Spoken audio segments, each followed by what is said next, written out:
Good morning, good afternoon, good night. Welcome to A Scene for London Ascending.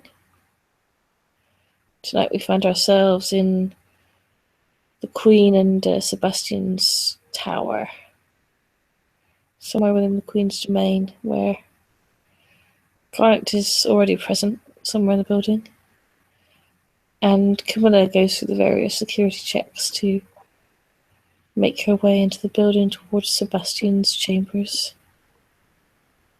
The sound of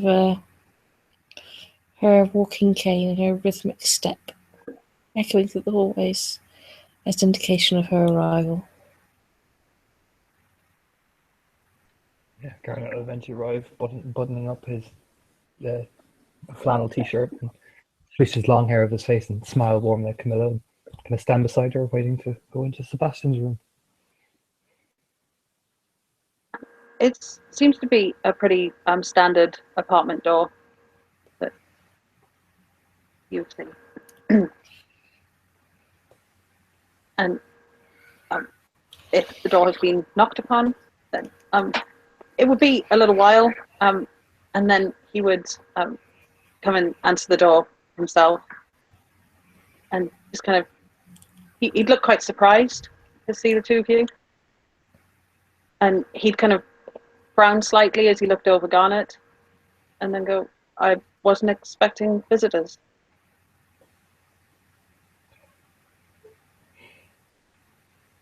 Well, darling, we thought we'd come and talk to you. Isn't that right, Camilla? You just kind of smile warmly. Camilla looks gone up and down, and you see her nose very slightly flicker. Perhaps she catches the hint of a scent or something that's familiar to her. But and her eyes kind of tune in on Garnet before, but she's interrupted by the door opening. And she looks to Sebastian and says, "Sebastian, do you let us in, won't you?" He kind of nods. Yes, of course, please. And then he just leaves the door open and walks like further into the apartment, kind of into the living room area. And the walls in this place are just covered with gold and platinum records for like discs, for his record sales and album sales and all of that. And there's a fireplace, which obviously doesn't have a fire burning in it, but it's a big kind of ornate fireplace. And above it is a huge portrait of his face.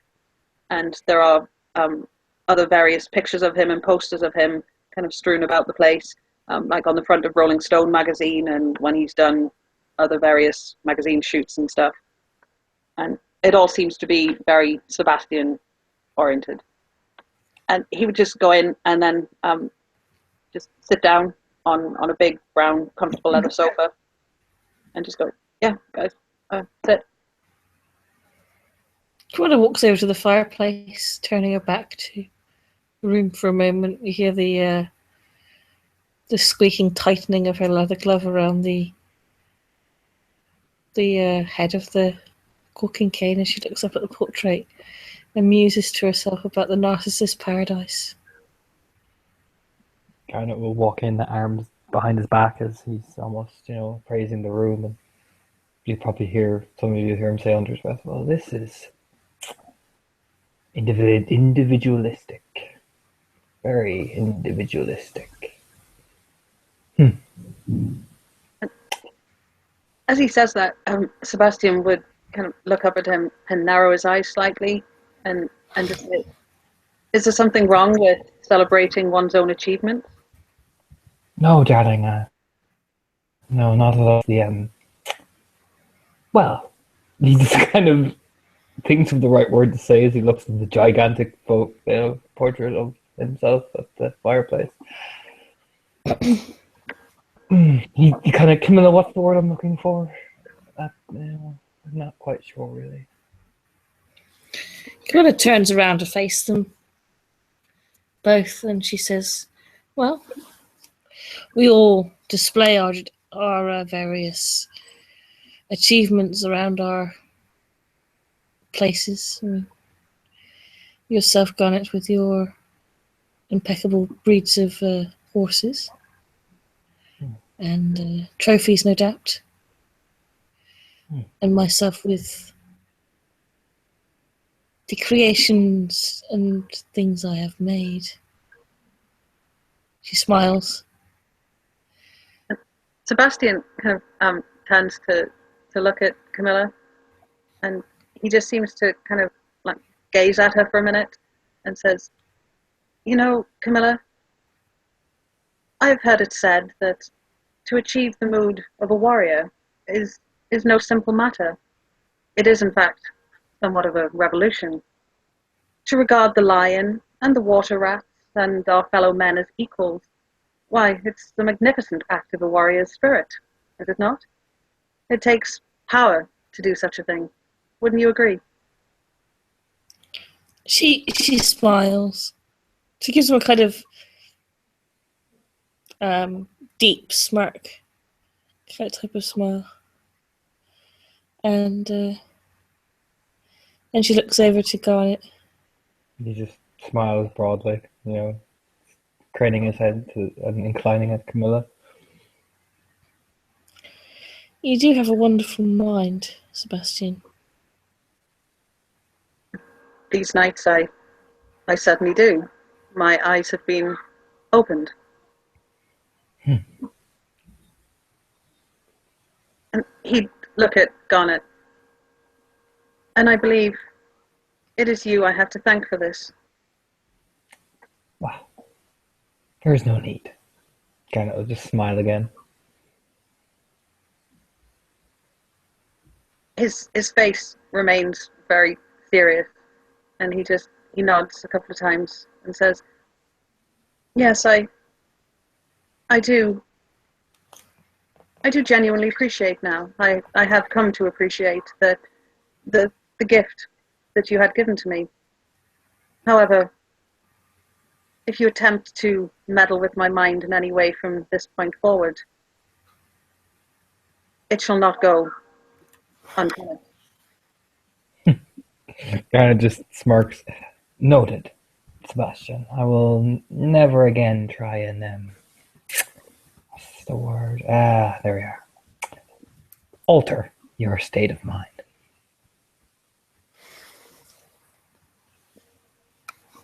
The serious expression just seems to melt away, and he'll smile and say, "Well then at some point I plan to speak with you about the gift specifically and the melody that I am now so accustomed to." Well, I will be here to entertain that conversation, most assuredly. And he'd look from one of them to the other. Have you heard the album? It is my greatest work. Have you listened to it? Either of you?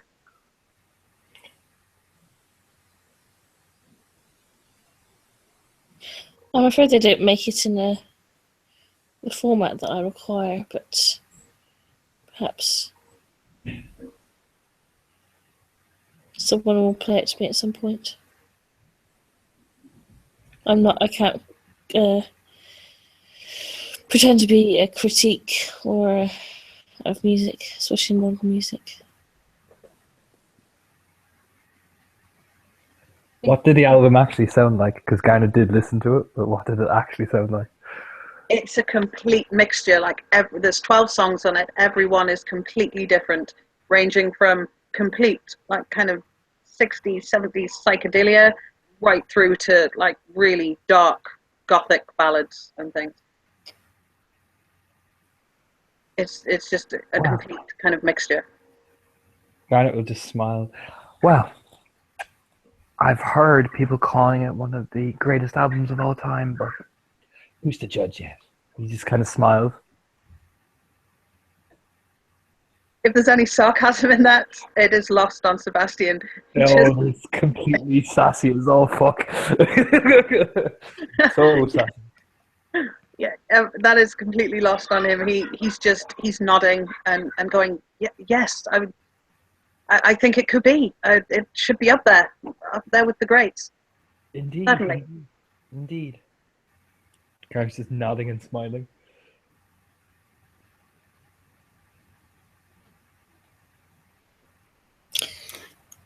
It strikes me that, Sebastian, that you've been given many gifts in your life.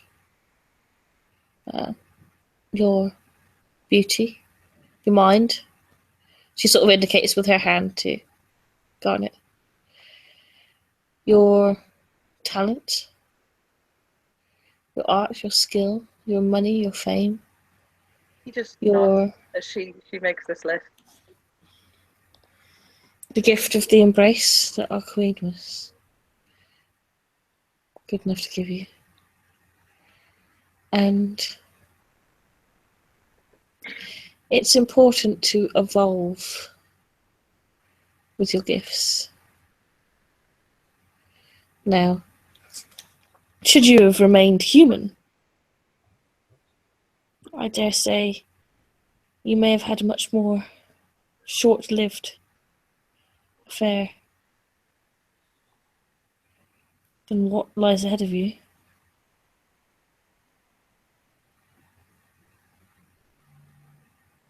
He gets a kind of nostalgic look on his face, and he just says quietly, "I was a god to them. They worshipped me."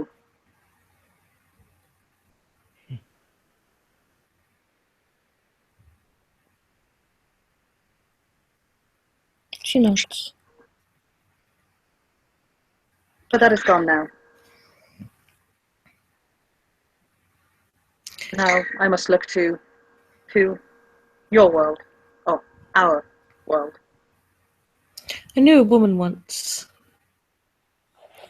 She was intelligent, talented, and a goddess of her time. Men would line for miles and miles, from dawn to dusk, just to catch the barest glimpse of her face. She used to receive gifts from kings and emperors and maharajas. And there was a great sense of godliness about her presence. But godliness in the mortal eye is something of a matter of akin to envy. It is a fleeting, primal emotion, and things change with the tide as we age.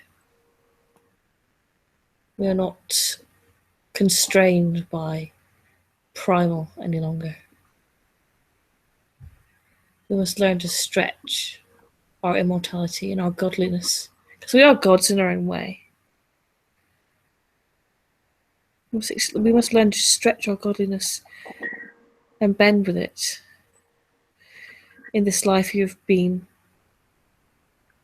the god Sebastian, she indicates to the golden record. But it's time for a new face of a many-faced god. Do you understand? He would listen to her intently and then nod slowly. Yes, I couldn't agree more. This is a new phase of my life. A one in which I intend to embrace everything that our culture has to offer. It's not to say you must abstain from music altogether. It's not to say you must abstain from women and revelry altogether, but you must learn to put it into different channels and focus your attention on perhaps power and control. Turn the tide so that you are not so much the focus of other people's control. If there's a newspaper or magazine nearby, she'll tap it. There would be lots, all bearing his pictures and things. She taps it with her cane. But be the words, thoughts behind these echelons of control. as she says things like power and control, you would both noticeably see his eyes kind of light up, and he kind of straightens up slightly from where he's sitting. Yes, that is what I intend to do. I will learn all I can about this new world, and I intend to grasp my fair share of power in time. And I intend to help you. Yes, as do I. Garnet will smile wickedly.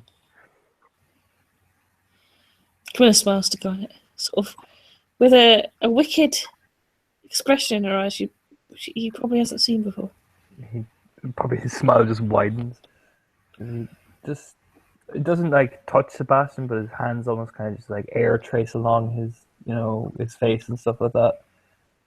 You were the horse, the tool going around show and tell, the pride horse, but now you are a rider.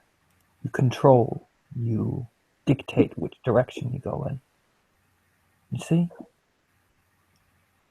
As Garnet reached out towards him, he would have flinched instinctively, and then and made a kind of a conscious effort to hold his ground. Are you afraid of me, Sebastian? He would tilt his head to one side slightly. I would be a fool not to be somewhat afraid after what was done to me last time. Eventually the fear will go away. Garnet will just smile wickedly. Tell me, Seneschal, have you ever been tortured? Yes. Routinely. Every day. In fact, what was done to you, as he takes a step forward, starting to slowly circle him, was done to me for an entire year, day after day. So my mind was right. Garnet will just smile sweetly again. And look at me now, whole and in control, dear Sebastian. Sebastian would be kind of tilting his head to kind of watch as Garnet circles, and with a kind of a fascinated expression. And he just said, "Well, the insight you have must be incredible." Insight, yes. Well, all Malkavians have a connection to their condition. One that not even the Toreadors, as he just gently smiles at Camilla and Sebastian, could even understand. I think, after my experience, I may have come to understand it more than most. We shall see truly what you understand.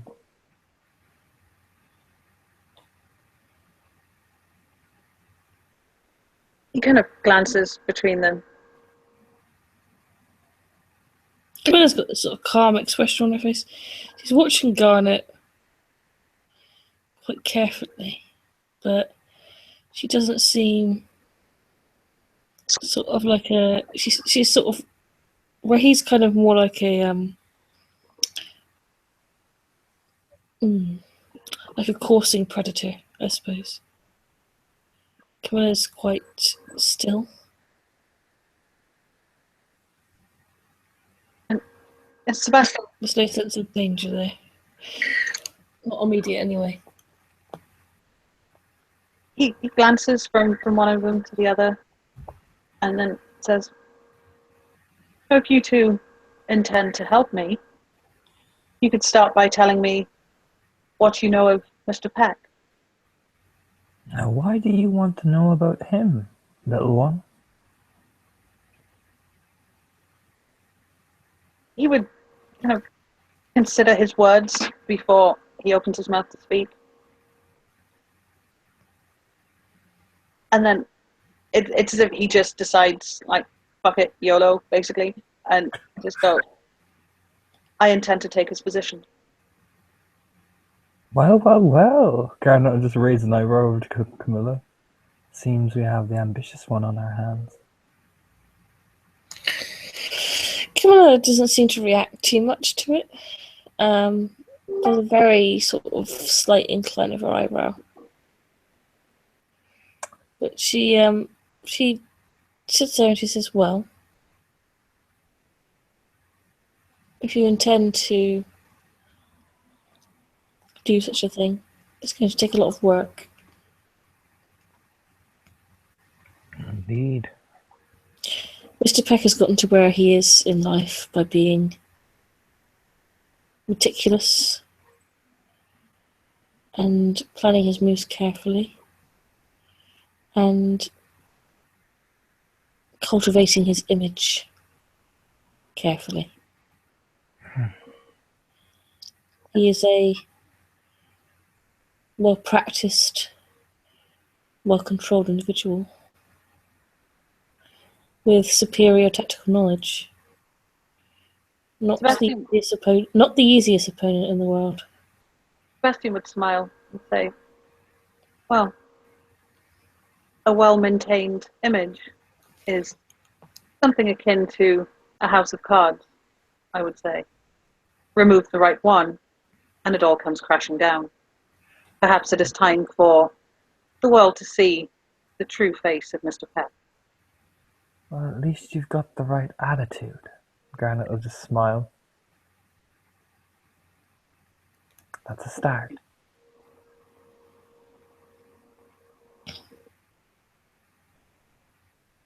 What areas of influence do you envision yourself?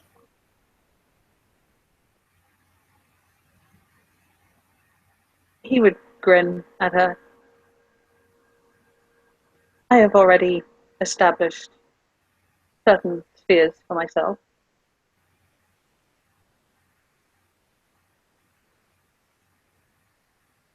And he'd kind of, it's as if he's mulling over how much he should say. And again, he just kind of seems to mentally shrug and says, in the fields of high society, arts, media, finance.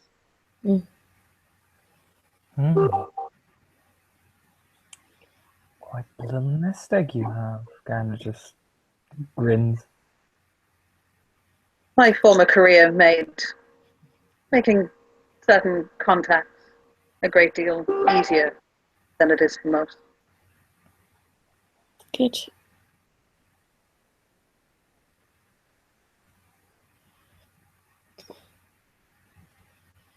All I need to know now is the correct tactics to use in which to utilize these influences I have. I am used to the mortal world, but I'm aware that the rules of this game are vastly different.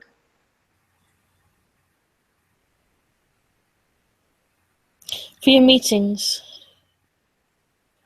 if you are to have high society meetings, Camilla sort of stands up, unbuttons a couple of buttons on her jacket, seeming to try and appear more relaxed. She sort of unbuttons the buttons and then sort of swishes the coat back a little bit and puts her hand in her pocket. I would suggest the Groucho Club. It takes a certain amount of influence to get in there, which you already possess, and there is no media permitted inside of any kind. No telephones, no cameras, no voice recording. It's a good place to have intimate liaisons, shall we say. I have been there once or twice, but that was before I met. And he goes as if he's going to call her Selena, and then kind of winces almost and goes, the Queen.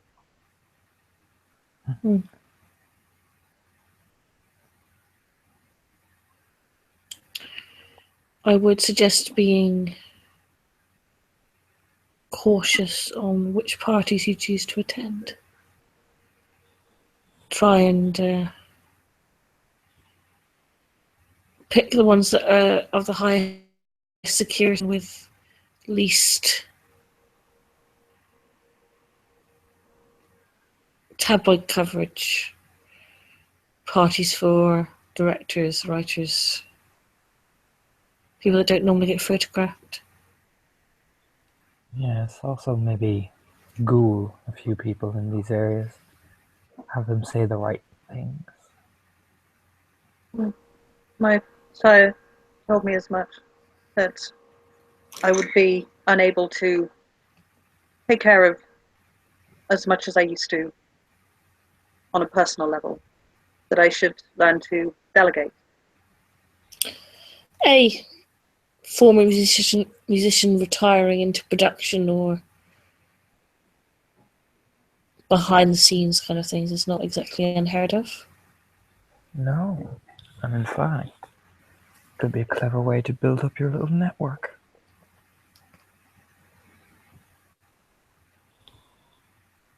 I think a image change may be required. Yes, as Garda actually reaches and touches his hair, I think you do need to alter yourself, my darling. He kind of gets an almost panicked look. What do you mean alter myself? I look, oh, good.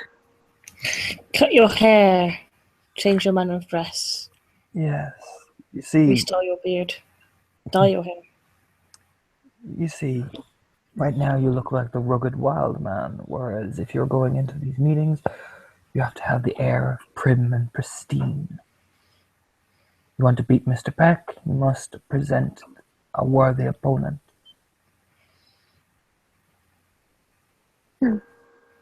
Perhaps you're right. I shall speak with my stylist and see what they say. I trust you will find one most suitable, but you must also change your mannerisms, your way of talking, your speech. Do you understand?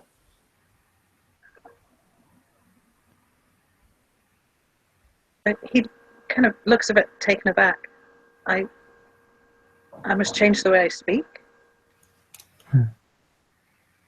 Yes. You see, your arrogance is a weakness.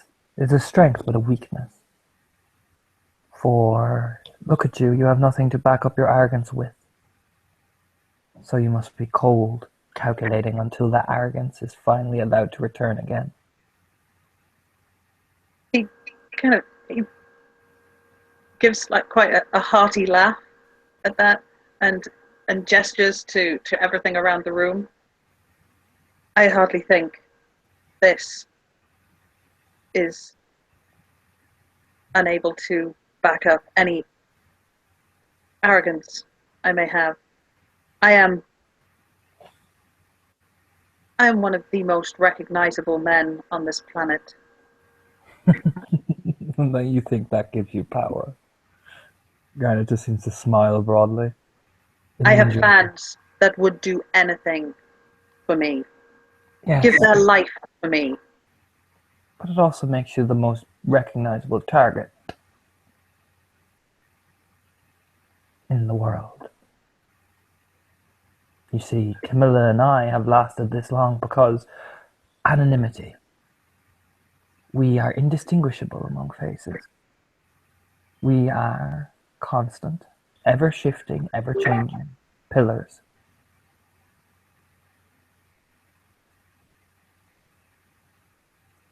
Well, if anyone wishes to make me their target, well, good luck to them. My sires will not stand for such. Your sire has given you a gift, but if you waste it, well then, one day, she cannot help you. Do you want to be helped for the rest of your life, Sebastian? Or do you want to stand on your own 2 feet? I will stand. Well, then listen to what we're saying and put aside your childish arrogance. It bores me.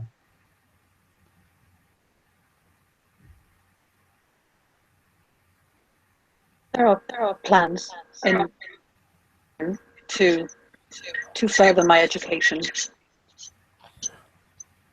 Yes. Why do you think we're here? Gotta just seems to smile again, very evenly. You two are to teach me also? Garnet just inclines his head towards Camilla. If I can turn one celebrity into a functioning member of the society, I'm sure I can turn another.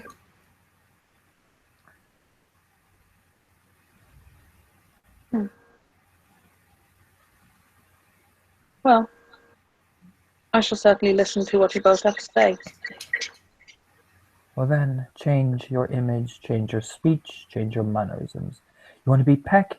You must become like him, only better. More. Garnet just surveys him up and down. Fluid. I can do this. Good. And I am to be taught to fight. Yes. A broad grin would spread over his face, and he'd just say, I am most looking forward to my lessons beginning. I wonder why. Garnet will just sort of lean back on the couch with a smirk on his face. He would kind of look to Garnet and say, have you met the gangrel called Diane? Yes, I have met the gangrel called Diane. Isn't she marvelous? Oh, most certainly. She's a fascinating creature. Yes, all rough and coarse and fickle. Fickle? Yes, fickle. How so? She seemed delightful when I met her. Well, I won't spoil it, my little liege. You have to figure out that woman for yourself. Like, Gula doesn't laugh. Lisa's player is just fiendishly delighted. Camilla is just sort of standing there, and when Garret's talking about Deanne being fickle, she just looks at him and then she seems to think about something else related. She looks pensive. I do very much look forward to getting to know her better. Well, I'll give you a bit of advice, my darling. If you wish me to. Please, do so. Just remember, you are high, she is low, and don't roll yourself around in the muck. It often leaves stains which you can't replace. She said something to me last night about us not being equal, and I said to her, my dear, you must never feel that I look down upon you. Garnet tries not to laugh, and he looks up at him. Well, you hold on to that thought.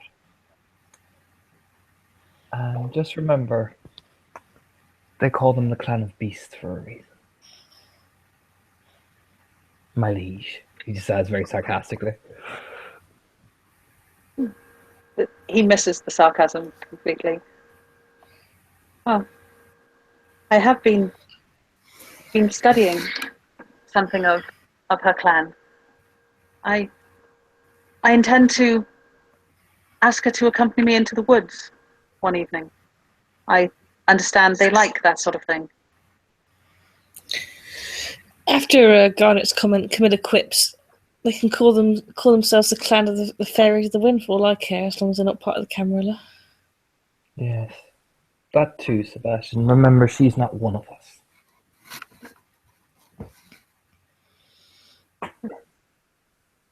He kind of frowned slightly. Well, we shall see. Well, I'm sure she loves you already. Kind of just sort of smiles wickedly. That's the puzzling thing. She almost rejected my advances. I've never experienced such a thing before. Kind of put a mock shocked expression. How dare she? I mean, and you're so charming. You know what? I know. You know what you should do? He kind of just gets up and like puts his arm around him.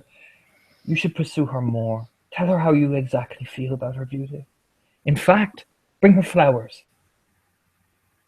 I wrote her a song, actually. Even Perhaps I better. could perform it for her. Oh, There she you would go. love that.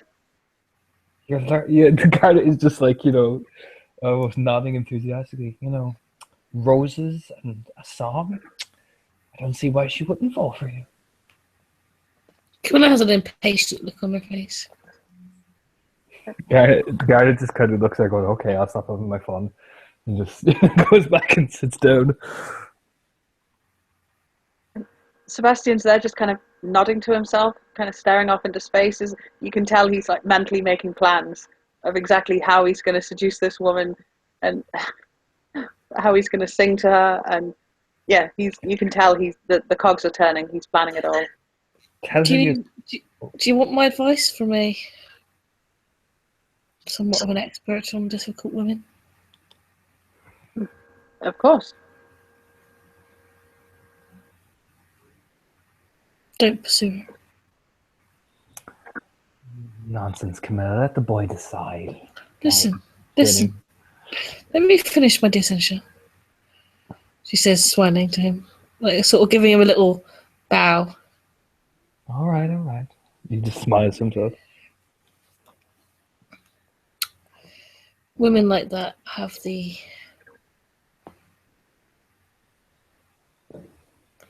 independent spirit, and deep down all women wish to be claimed in some way or another, but not in our way, not in romance. I think the best way to win the heart of a wild woman is to prove yourself to be wild.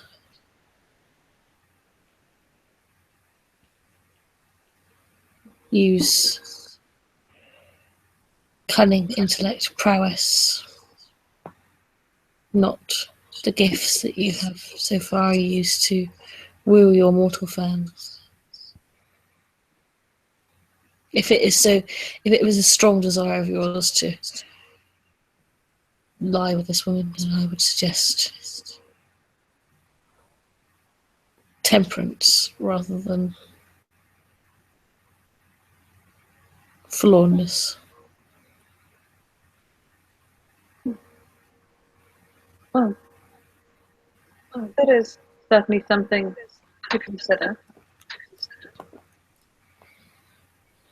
Although I must admit that I find the whole necessity of this pursuit intriguing. It is not something I've ever had to do before. Actually, chase a woman. They normally come to me. But she is different.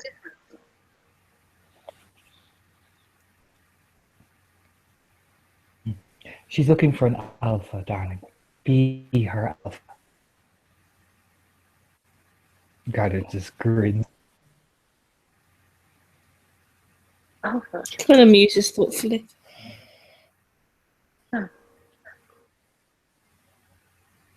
Well, okay. I will bear everything you have both told me in mind. She shall be mine. Camilla decided that there's very little she could do to talk out somebody out that's got an obsession in their head. Just something needs to be worked out of the system. And she will twirl her fingers on the end of the cane thoughtfully. So, in a few days, I will return and I will hopefully see progress change.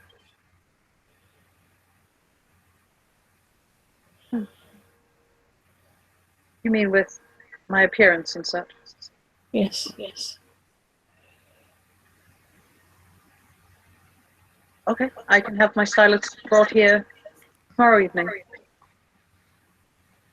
We can discuss my new image.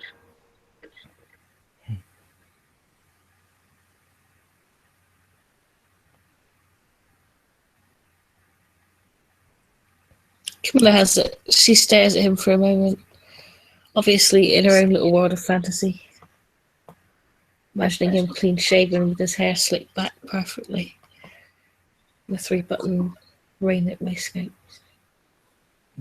Perfect image of style and preciseness, but she knows that will never be. Garnet just smiled. We'll begin our lesson soon, little lord. I will show you many things, including the insight that you desire. Yes, please.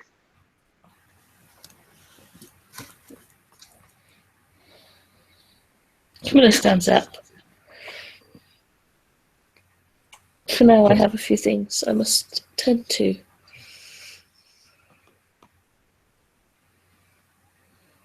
Oh, of course. Well, I thank you for your time and your advice.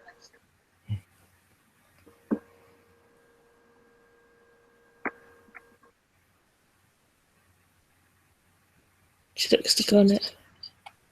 He just nods and glides up out of the chair and slashed him quite warmly, fatherly. Look at you, all grown up now. He'll just kind of smile at that and just say, I may not be as old as some, but underestimating me would still be a mistake. Indeed. Kind of just nodded for him. He folded his arms behind his back and walked towards the door, arrogant as ever. Camilla walks towards the door as well, waiting for it to be opened and then closed again behind her and Garnet, so that they're alone in the corridor. Kind of just whispering to her, well, I think that went well. When they're alone in the corridor, she turns to him and she gets kind of weird, sort of indifferently close to what Camilla normally does. She gets quite close, not like in a threatening way, but in a sort of like a sudden intimate way. She looks into Garnet's gaze and she just says, let's hope the mould stays and doesn't break. Well, I think together we can certainly make sure of that, as he matches her gaze quite intensely.